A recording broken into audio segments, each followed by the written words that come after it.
Good afternoon, everybody. Thank you for joining us today. My name is Brittany Dufilly. I'm the Educational and Outreach Coordinator here at Verteks. Today, we have Mike Dufilly. He's going to be presenting on ECC, so Enterprise Contact Center for the Mitel system. So with that, Mike, I'm going to pass it over to you. It's all yours. Thanks, Brittany. Good afternoon, everyone. Thank you for joining us. I wanted to just do sort of a normal sort of refresher training for the agent side of the equation here for Contact Center. It's been a little while since we've done one of those, and thought it'd be a good time to do another one. So if you have anyone that's new to the system or some agents that just want a quick little refresher training, this will be a great video to point them at.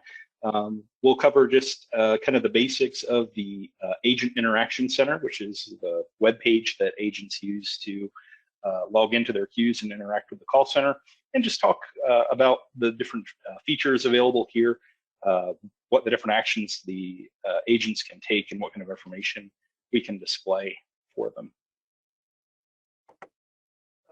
So what I've got on my screen for everyone here is the Agent Interaction Center.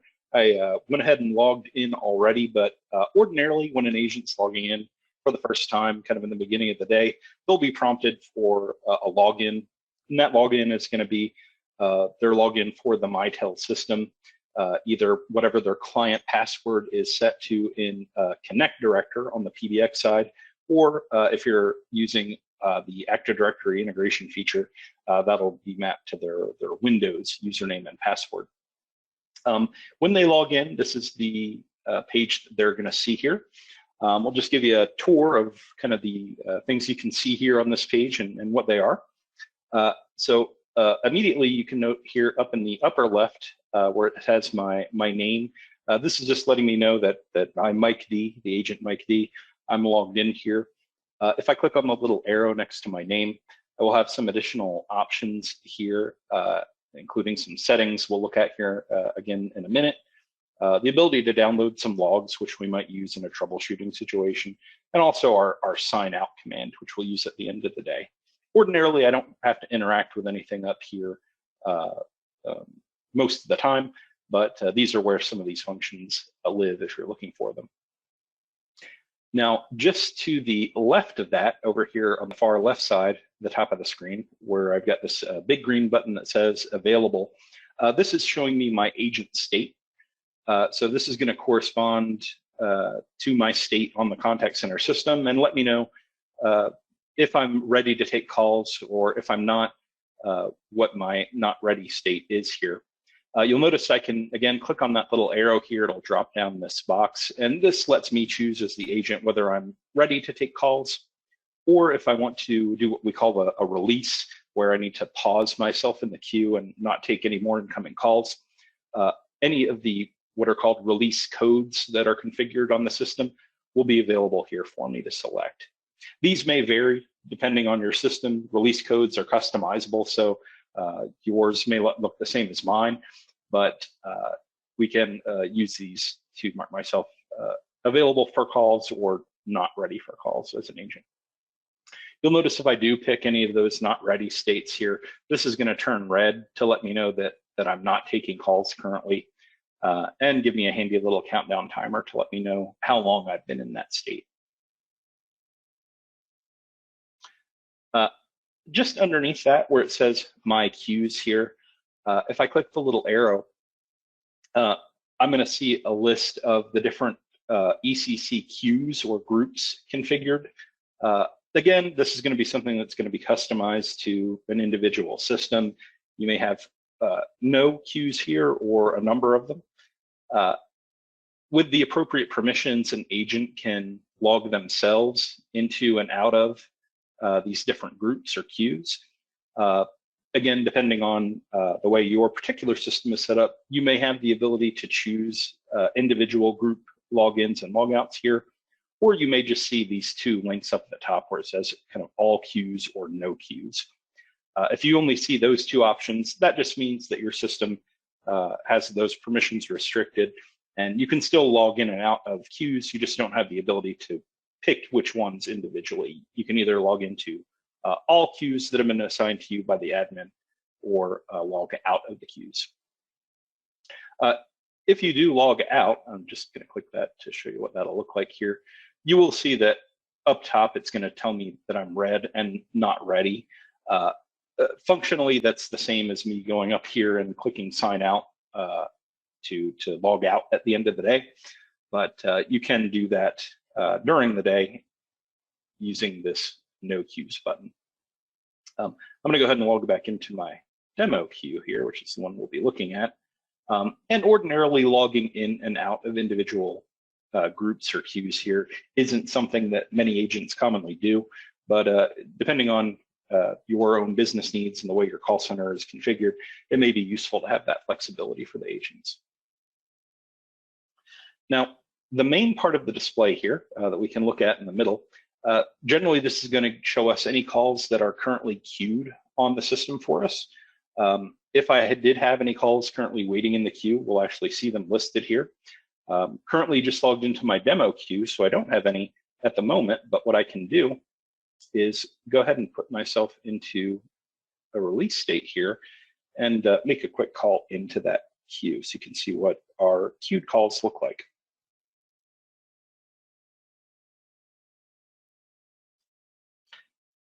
So going ahead and placed a call into the queue here. You can see each call will show up kind of as an individual line item here in the middle of the page. And we'll have some different information displayed here. This page is customizable, so the type and kind of information that's displayed here may vary from system to system. But generally speaking, it's always going to include something like the caller ID and the caller's name. We may also include the group it's attached to, also the time that they entered the queue, and other pieces of information. You'll notice here we have one at the end called city. We can also display custom information on this page if we're doing something like a database dip, where we're interrogating something like a CRM system or another database. We can potentially display additional information to the agent for that call based on any additional call variable information we're collecting. I can change some of the options up here. The first drop down I have up top will let me filter this queued calls list based on the group. By default, it's set to all here, but in some environments where you may have different call center groups that are not really cross-functional, it might not make sense for everyone to see all the calls that are queued across the entire system. So I can filter this just to a specific group here by choosing it from my first drop down here. Also, the sort order here can be changed with our sort by column. This is going to be based on any of the fields that are visible to us here. And generally speaking, will generally work by our ACD enter time, I think is the recommended sort field. If you have that displayed, since that'll show you the queues priority in order, if your system is configured, as many commonly are, to pull from the queue based on the longest wait time. It is important to note, some people do get confused. The sort by is not necessarily by a strict priority order, since the system can be programmed to adjust queue handling in various ways as calls are waiting. So the best way to look at it, I think, is by the ACD enter time here. But if it's sorted by some of these different fields, just be aware that the order that the calls may get delivered to your agents might not necessarily match the way that they're sorted on this page. Additionally, at the bottom of the screen here, again, depending on how your system is configured, you may have one or more what we call KPIs or key performance indicators configured. These are just informational widgets that will display for your agent some additional information about the queue. For instance, the average current wait time or the total number of calls waiting in the queue. That's customizable. We can display some different basic indicators that can help give your agents a idea of the general performance of the queue, so they don't have to keep an additional screen up to see that information if you're interested in showing it to them. Now, I'm going to go ahead and accept this call by switching myself into the ready state here. When I do that, this system is going to go ahead and try to send this call to me, which is fine. We'll go ahead and let that happen here.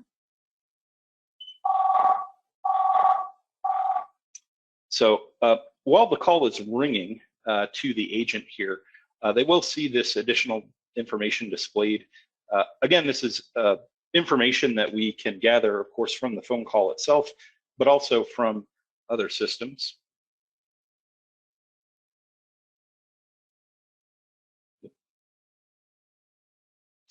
All right.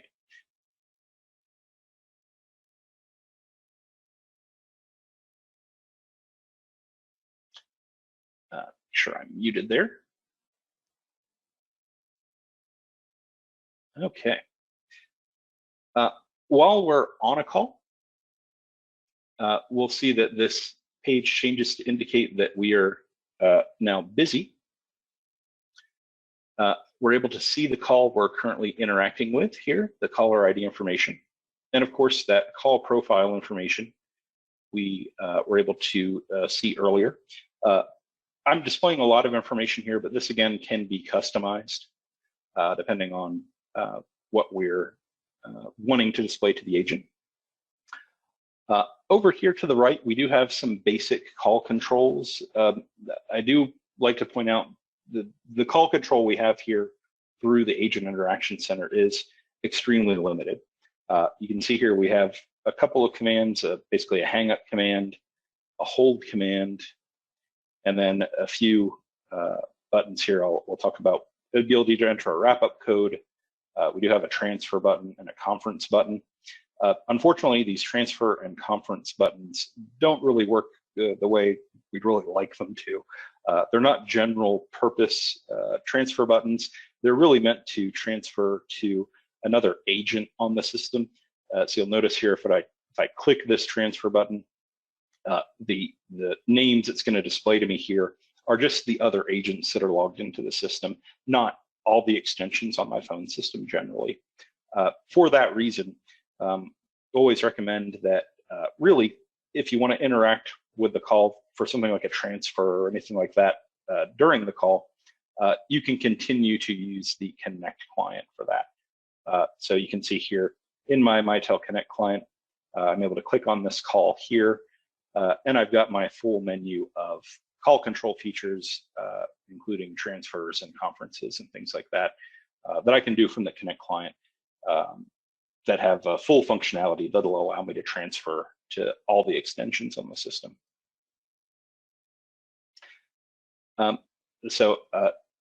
These transfer and conference buttons here in the Agent Interaction Center are functional, but just don't really work the way I think most people would expect. They're really meant to transfer a conference between agents. Now, one additional function here that is useful and unique is our wrap-up code function.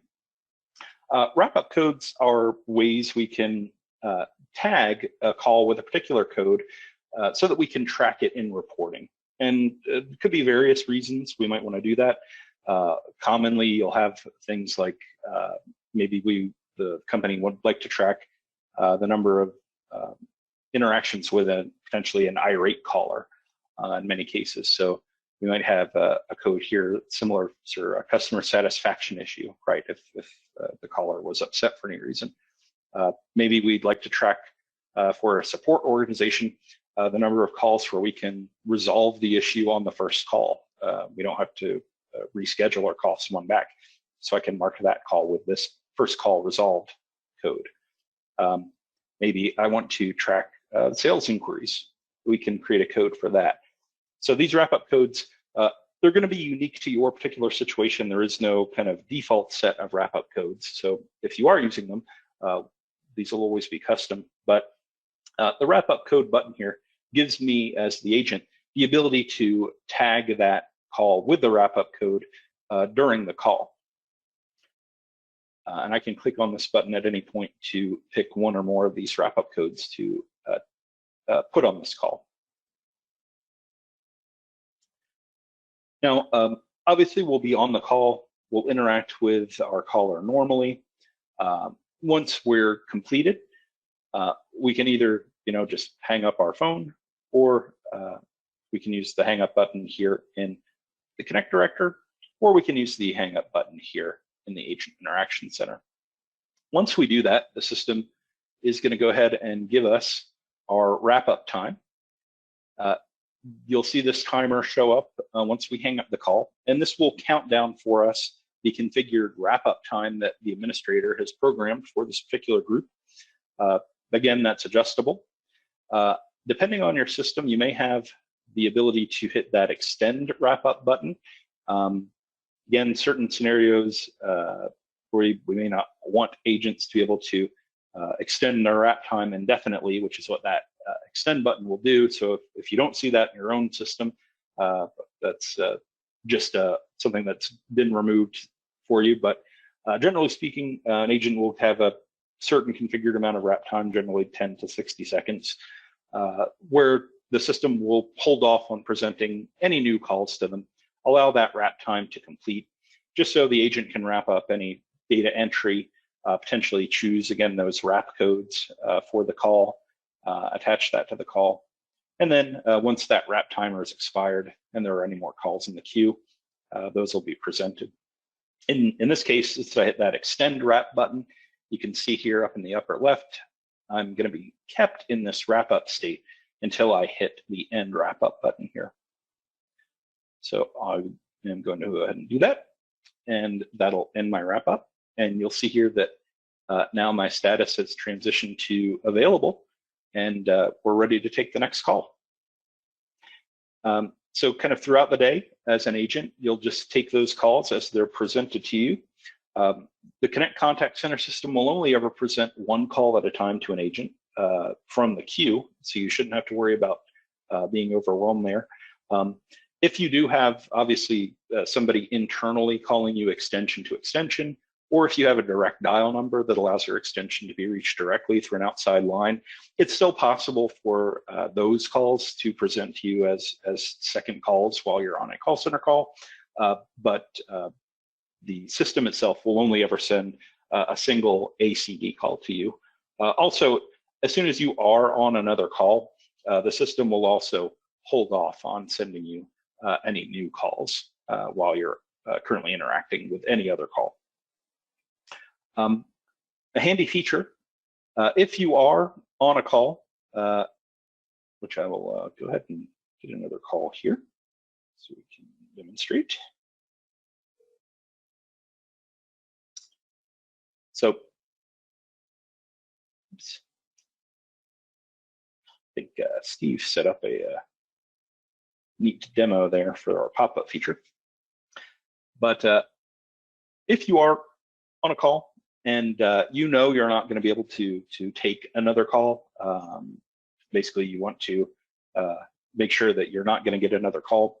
Even while you're on a call, you can go up here to the upper left and go ahead and put yourself in any of these release states, or not ready states here. So I can, if I know I'm going to be going to lunch after this call, even while I'm on this call, I can go ahead and hit here at lunch, and you'll notice that it still says I'm busy here. It just isn't able to show me more than one at a time, unfortunately. But once I've hung up from this call here, and our wrap-up time has ended, you'll notice that now I've immediately transitioned into this at lunch state. So you can use these release codes at any point during a call. It's not going to drop the call for you.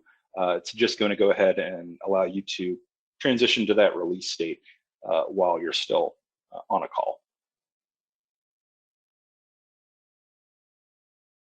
Of course, once you're done with your break and you're ready to get going again, you can simply hit that drop down and choose ready, and you'll be back ready to take a call. Now, there is a special release state that's important to know about in this system, which is something called a forced release. A forced release occurs if the system attempts to send a call to you, but you're not able to answer that call. So maybe kind of going back to our lunch example, if I forget to hit my lunch code here and I walk away from my phone, if the system tries to send a call to me, which we'll call in again here, I'm going to not answer this call. So pretend I walked away from my phone for whatever reason, had to use the restroom, went to lunch. The system is going to go ahead and try to ring my phone, usually for about 20 seconds, about 3.5, 4 rings. It'll try to send it to me. If I miss that call, the system is going to go ahead and put me into what's called a forced release state. Simply so, if I walked away from my desk, right, the system isn't going to keep trying to send calls to me if I'm not there. So the way that the system does that is it's going to place me into this forced release state, give me this kind of big pop-up in the agent interaction window, and the countdown here. I have to, as an agent, when I come back to my desk and take a look at the system, make sure that I come back and I can resume taking requests here. This button will put me back into the available state, or I can stay in forced release, right? If I click the red button here. If you stay in forced release, you'll just see that your state here in the upper left will stay in forced release. This isn't an option that you can ever pick yourself. The forced release code only happens when an agent misses a call or doesn't answer a call that's presented to them. It is something that requires manual intervention, either from the agent or the supervisor to exit that state. So always like to make sure during training that I point out that behavior. It isn't something we can actually turn off completely. That forced release feature, I can lengthen the amount of time it takes, the number of rings before the call leaves, but if an agent ever misses a call, they will get placed into that forced release state, which is a little bit different from the way work groups in the Connect system work.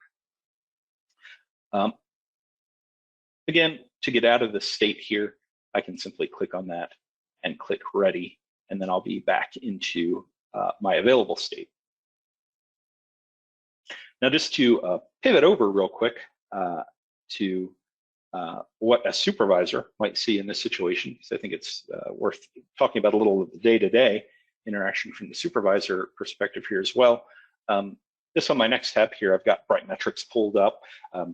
This is obviously our preferred platform for both reporting and for supervisory functions for the call center.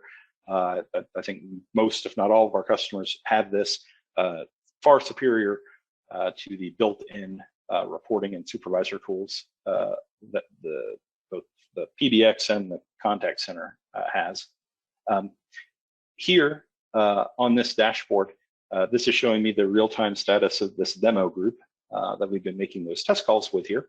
You can actually still see my queued call here since I'm still forced released. You can actually see, worth pointing out here on the agent side, if you don't see your queued calls here in the middle window, which can happen sometimes if you're interacting at all with a call here, down here in the lower left where it says queued interactions, you can click that to see, again, the calls in the queue. And you will notice there is also a number indicator here showing you how many calls are currently in the queue. So because I got forced release, this caller got put back into the queue. From a supervisor's perspective, obviously from my real-time dashboard, if I have that, I can see that queued call. Kind of hidden in here on these real-time dashboards is a feature called the contact center, the supervisor tools that BrightMetrics has. You can get access to that from a real-time dashboard with this little icon with 2 people. You'll see it at the top of every report here on the dashboard. If I click that, I can see this call center group supervisor window that shows up. And this will allow me to, for all the agents in my groups, control their state and see their state. For instance, this is me, right? I'm Mike D. You can see here I'm logged into the ECC demo group. I'm currently in a forced release state here.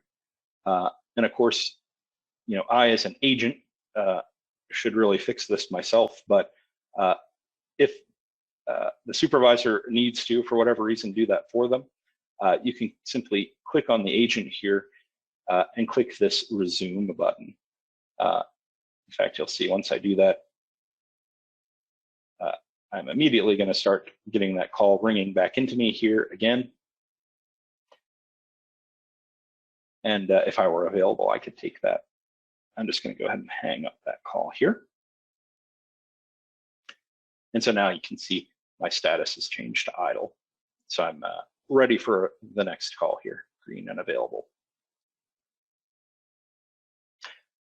If you're not familiar with this call center group supervisor feature in BrightMetrics, it is a really great way to handle the day-to-day management of your agents. If you do have any agents that get stuck in a forced release state for a long period of time, or maybe they're using some of these other codes in a way they're not supposed to, you can go in here and resume them as needed, potentially set them to a release state if needed, if you need to call them into a meeting or anything like that, or control their different group memberships. Just like our agent interaction center here, by clicking this My Queues dropdown, as we talked about initially, I can control my individual logins and logouts. Using this BrightMetrics feature, I can do the same thing here as a supervisor. So if I wanted to log myself into the chat group, I can simply click on that group. It'll get highlighted in green, letting me know that I'm about to be logged into it. And if I hit this Apply Logins, Logouts, now that chat group will show up into my logged into groups here up top.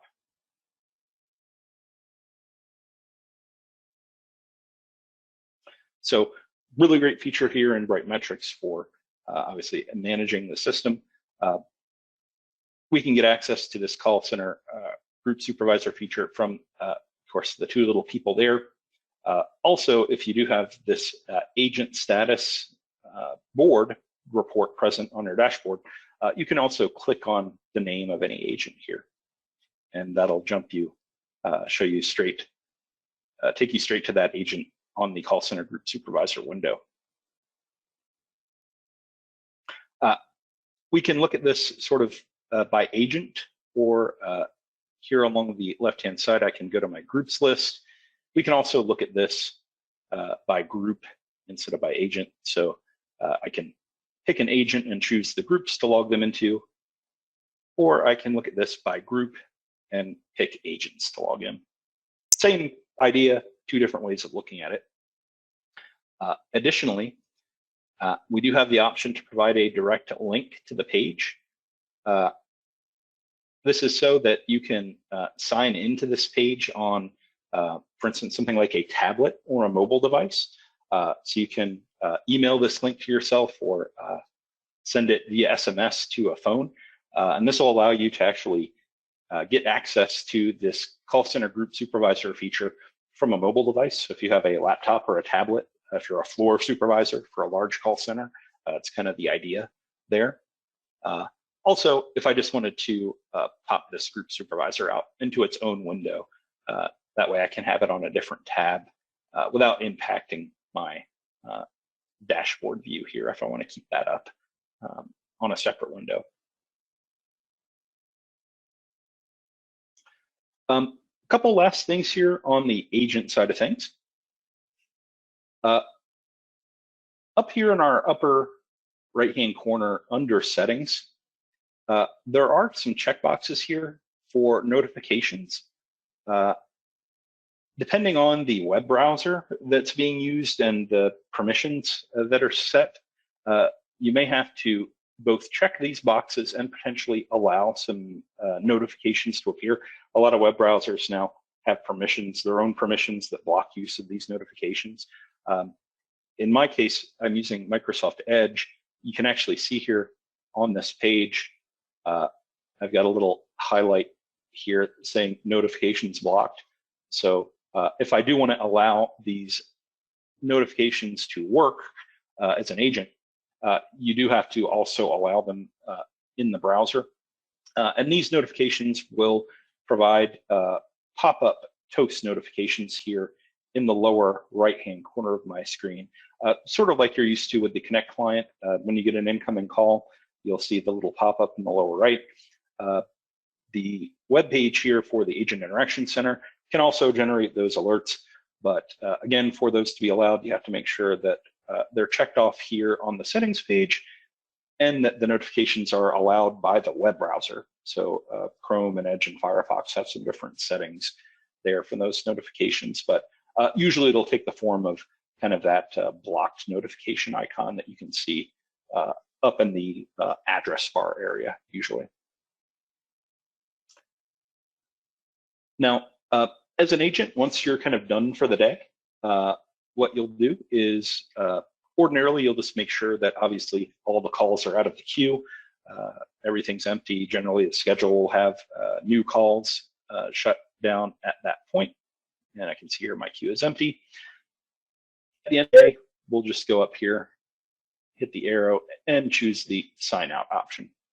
That's going to go ahead and transition me. You'll see there it took me to not ready, and now I'm back to my login page. And now, as a supervisor, if I'm looking at this in BrightMetrics here, now I can see Mike D is logged out. And generally speaking, at the end of the day, as an agent, you do want to make sure that you remember to use that sign out option. Generally speaking, the way that most systems are programmed, you're not going to be getting any more calls, but when your supervisor goes to run reports based on your agent status, looking at the percentages of your time, if you are logged in for an entire 24-hour period, it can throw the numbers off on the report sometimes. So as a best practice for an agent, it's always a good idea to make sure that you sign out at the end of the day, just so you're not left logged in overnight to mess up the numbers on the reports potentially. But that is a pretty quick and easy kind of review of our Agent Interaction Center. Said not a whole lot going on in there that we really have to worry about for agents to interact with. The main important thing is really just make sure that when you're logging in the morning, extension here, to make sure that you're green and available. If you are, generally speaking, you're good to go. You'll start getting calls. During the day, if you need to take a break for whatever reason, make sure that you use these release codes to take breaks throughout the day whenever you're not ready to take calls. And then at the end of the day, just make sure to remember to sign out. But I think that is really about what we wanted to cover today. Again, always thank you, Mike, for doing this for us.